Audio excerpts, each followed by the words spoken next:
नमस्कार, मैं मेघा मित्तल और आप देख रहे हैं just India. Medifil International taken a step to keep you safe from coronavirus. Haryana विधानसभा में कांग्रेस की तरफ से भाजपा जजपा गठबंधन के सरकार के खिलाफ अविश्वास प्रस्ताव लाया जा रहा है और ऐसे में आज वोटिंग में सरकार की अग्नि परीक्षा हो रही है। कांग्रेस की तरफ से प्रदेश में भाजपा जजपा गठबंधन सरकार अपना विश्वास खो चुकी है और प्रदेश की जनता भाजपा जजपा सरकार को नहीं चाहती है और इसीलिए कांग्रेस की तरफ से अविश्वास प्रस्ताव लाया जा रहा है। कांग्रेस के इस अविश्वास प्रस्ताव पर पार्टी के 25 विधायकों ने हस्ताक्षर सौंपे थे। हालांकि कांग्रेस के पास सदन में फिलहाल 30 विधायक हैं। वहीं कांग्रेस को उम्मीद है कि यहां पर क्रॉस वोटिंग हो सकती है और प्रदेश की गठबंधन सरकार के लिए संकट की स्थिति पैदा हो सकती है। वहीं 2 निर्दलीय विधायक भी अविश्वास प्रस्ताव का खुलकर समर्थन कर चुके हैं। हरियाणा विधानसभा में कुल 90 सदस्य हैं, लेकिन फिलहाल 88 सदस्य की ही विधानसभा कार्यवाही चल रही है, क्योंकि एलानाबाद के इनेलो विधायक अभय सिंह चौटाला ने किसान आंदोलन के समर्थन में अपना इस्तीफा सौंप दिया था और वहीं इलाके कालका से कांग्रेस विधायक प्रदीप चौधरी की सदस्यता रद्द हो गई थी। कांग्रेस विधायक प्रदीप चौधरी को हिमाचल प्रदेश की एक अदालत ने 3 साल की सजा सुनाई थी, जिसके बाद विधानसभा स्पीकर ने उनकी सदस्यता को रद्द कर दिया था। इधर प्रदेश में भाजपा के पास 40 विधायक हैं। भाजपा अपने 40 विधायकों के साथ सदन में मजबूती के साथ खड़ी है और वहीं भाजपा के समर्थन में जजपा के भी 10 विधायक हैं। हरियाणा विधानसभा के सदन में सरकार के खिलाफ बुधवार को अविश्वास प्रस्ताव लाया जा चुका है। विधानसभा अध्यक्ष ज्ञानचंद गुप्ता ने इसे मंजूरी देते हुए चर्चा शुरू करा दी और पूर्व सीएम एवं नेता प्रतिपक्ष भूपेंद्र सिंह हुड्डा ने अविश्वास प्रस्ताव को पढ़ना शुरू किया। इस दौरान प्रस्ताव लाने वाले सभी विधायकों ने सदन में खड़े होकर अपना समर्थन जारी किया और हुड्डा ने आगे आकर कहा कि सीमा पर बैठी महिलाएं मुख्यमंत्री को दिखाई क्यों नहीं देती। यह सरकार बहुमत की सरकार नहीं है, इसे जनता का विश्वास नहीं मिला है। किसी दूसरे दल को बैसाखी के साथ वो सत्ता में आई है और इस दौरान भूपेंद्र सिंह हुड्डा ने हरियाणा की गठबंधन सरकार की तुलना शाह आलम के शासन से की। भूपेंद्र ने कहा कि सरकार के मंत्री और विधायक गांव में नहीं जा पा रहे हैं। हालत यह है कि सीएम को पंचकुला में 26 जनवरी को झंडा फहराना पड़ा। हुड्डा ने आगे कहा कि दिल्ली बॉर्डर पर एक राज्य के नहीं बल्कि पूरे देश के किसान बैठे हैं और किसानों पर लाठीचार्ज और वाटर कैनन का इस्तेमाल किया गया, लोहे की लाठियां बरसाई गई। पूर्व सीएम भूपेंद्र सिंह हुड्डा ने अविश्वास प्रस्ताव पर किसान आंदोलन का उल्लेख किया। उन्होंने दिल्ली सीमा पर जान गंवाने वाले आंदोलनरत किसानों का जिक्र किया। हुड्डा ने कहा कि शोक प्रस्ताव में मृत किसानों के नाम को शामिल क्यों नहीं किया गया है। उन्होंने साथ ही कहा कि दिल्ली की सीमा पर 250 से अधिक किसानों की मौत हो गई। मैंने उनके नाम प्रस्तुत किए, लेकिन मुझ पर यह अखबार में नहीं मिले। यमुनानगर पहुंची कांग्रेस प्रदेश अध्यक्ष कुमारी शैलजा ने मीडिया से बात करते हुए बीजेपी की केंद्र और प्रदेश सरकार पर जमकर निशाना साधा। शैलजा ने कहा कि हर योजना के नाम पर जनता के साथ धोखा किया गया है। महंगाई चरम सीमा पर है और अर्थव्यवस्था तहस नहस हो चुकी है और वहीं प्रदेश सरकार में छोटे से लेकर बड़े घोटाले रोज हो रहे हैं। किसान 104 दिनों से आंदोलन पर बैठे हैं, लेकिन सरकार मदमस्त होकर सोई हुई है। आंखें मीच और कांध बंद करके किसान सरकार ने अपने आप को रोक लिया है और वहीं उन्होंने कहा कि अविश्वास प्रस्ताव से हम प्रदेश की बदहाली और सभी मुद्दों को सामने लाएंगे और वहीं किसान आंदोलन में किसानों की मौत पर कांग्रेस को उकसाने पर शैलजा ने कहा कि ये इसकी नाकामी, कमजोरी और बचकाना बातें हैं। इनके कोई दिल नहीं है, दूसरे के सर भांडा फोड़ रहे हैं, इनकी पुरानी आदत है। और वहीं रॉकी मित्तल की गिरफ्तारी पर भी शैलजा ने कहा कि पहले तो वो सरकार के चहीते थे, सब कुछ मिलता था, अब उन्होंने पर्दाफाश किया तो उन्हें गिरफ्तार कर लिया गया है। असली बात क्या है वो बताइए। अभी उन्होंने सरकार को जुल्मों की सरकार बताया है और इस तरह कांग्रेस प्रदेश अध्यक्ष ने सभी मुद्दों पर सरकार को घेरा। अब देख लीजिए कि ये सरकार जैसे जुमले देकर, लोगों को जुमले देकर सत्ता में आए।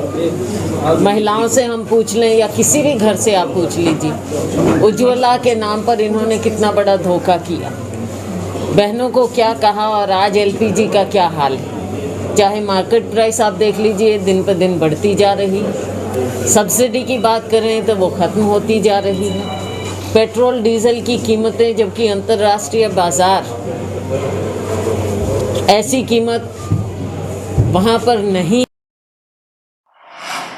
कैथल के सरकारी हॉस्पिटल में नेशनल हेल्थ मिशन के तहत लगे कर्मचारियों की नियुक्ति व योग्यता का विषय अक्सर चर्चाओं में रहता है और इनके खिलाफ आज एक बार फिर बड़ी कार्रवाई सामने आई है, जिसमें सीएमओ कैथल ने 3 कर्मचारियों को तुरंत प्रभाव से निलंबित किया है और एक कर्मचारी शिकायत होने के बाद स्वयं नौकरी छोड़कर चला गया तथा एक जिला प्रबंधक के खिलाफ कार्रवाई करने के लिए विभाग से मार्गदर्शन मांगा गया है। अब कैथल के सरकारी हॉस्पिटल में एनएचएम स्कीम के तहत लगे कई कर्मचारियों के खिलाफ आरटीआई कार्यकर्ता जयपाल रसूलपुर द्वारा सीएम विंडो पर की गई शिकायत में यह आरोप लगाया था कि सरकारी हॉस्पिटल में कैथल में एनएचएम स्कीम के तहत जो कर्मचारी लगे हैं उनकी डिग्रियां फर्जी हैं और उनकी नियुक्ति बिना किसी विज्ञापन व शैक्षणिक योग्यता के ताक पर रखकर की गई है।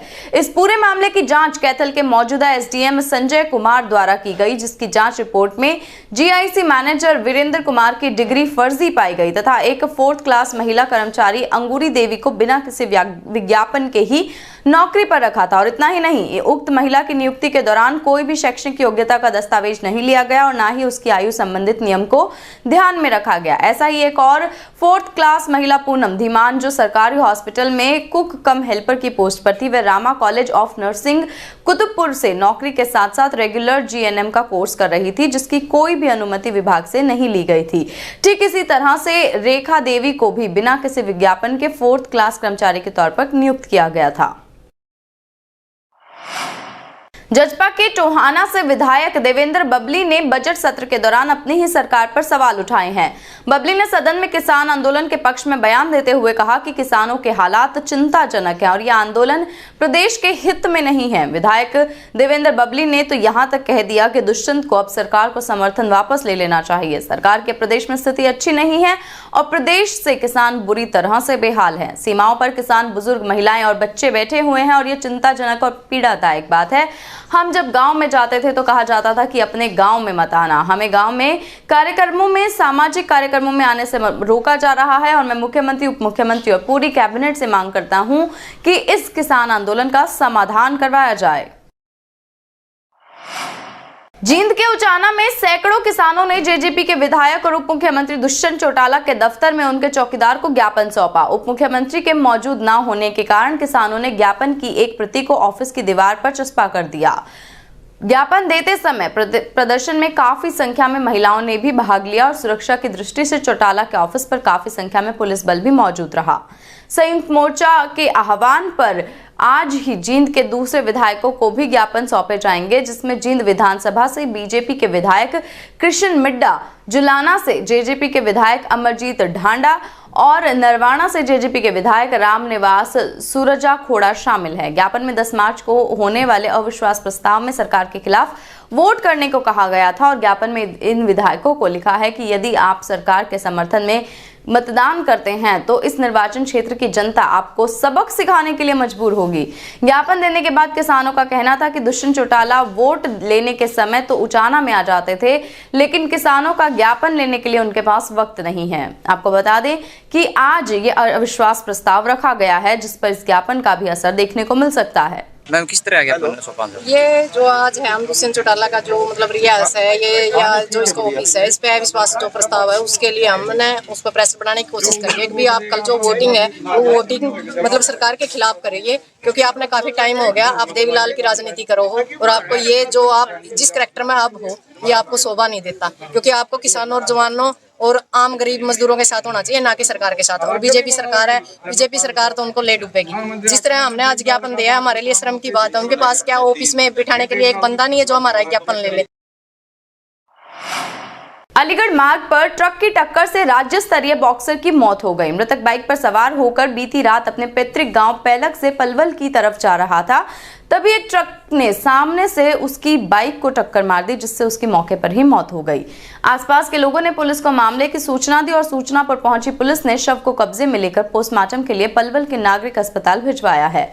पुलिस ने मामले में शिकायत के आधार पर ट्रक को कब्जे में लेकर अज्ञात चालक के खिलाफ मामला दर्ज कर लिया है और पलवल के नागरिक अग्रवाल में गांव पैलक निवासी शिवदत्त ने बताया कि उसका चचेरा भाई पंकज बीती रात को घर से बाइक पर सवार होकर किसी काम से पलवल की तरफ जा रहा था और जब वह अलीगढ़ रोड पर पलवल के नजदीक पहुंचा तभी सामने से आ रहे ट्रक ने उसकी बाइक में टक्कर मार दी और टक्कर लगने के बाद वह गंभीर तौर पर घायल हो गया और मौके पर ही उसकी मौत हो गई। मृतक के भाई ने बताया कि उसका भाई बॉक्सर था और राज्य स्तरीय कई प्रतियोगिताओं में हिस्सा ले चुका था और इन प्रतियोगिताओं ने उसे प्रथम स्थान भी हासिल किया था। शिवदत्त ने बताया कि मृतक पंकज अपने माता पिता का इकलौता पुत्र था, जिसकी दर्दनाक सड़क दुर्घटना में बीती रात को मौत हुई है। वहीं आरोपी चालक घटना के बाद ट्रक को मौके पर छोड़कर फरार हो गया है। जांच अधिकारी राम जीवन ने बताया कि मामले में शिकायत के आधार पर ट्रक को कब्जे में लेकर आरोपी चालक के खिलाफ मामला दर्ज किया है और शव का पोस्टमार्टम कराकर उसके परिजनों को सौंप दिया गया है। बाकी ट्रक हमने रात में काबू कर लिया और उसको जल्दी गिरफ्तार कर लिया। क्या नाम है, क्या काम करता था ये लड़का, कुछ पता लगा? ये अभी वैसे ही बेरोजगार आदमी है, अपने फौज की तैयारी कर रहा था। ज़्यादा उम्र नहीं थी, 20 साल की उम्र है इसकी। तो चालक को पकड़ लिया गया है? अभी चालक भाग गया, मौके इस बात की गाड़ी हमने कब्जे में ले ली। कब का हादसा था ये रात की बात है, 8-8 बजे।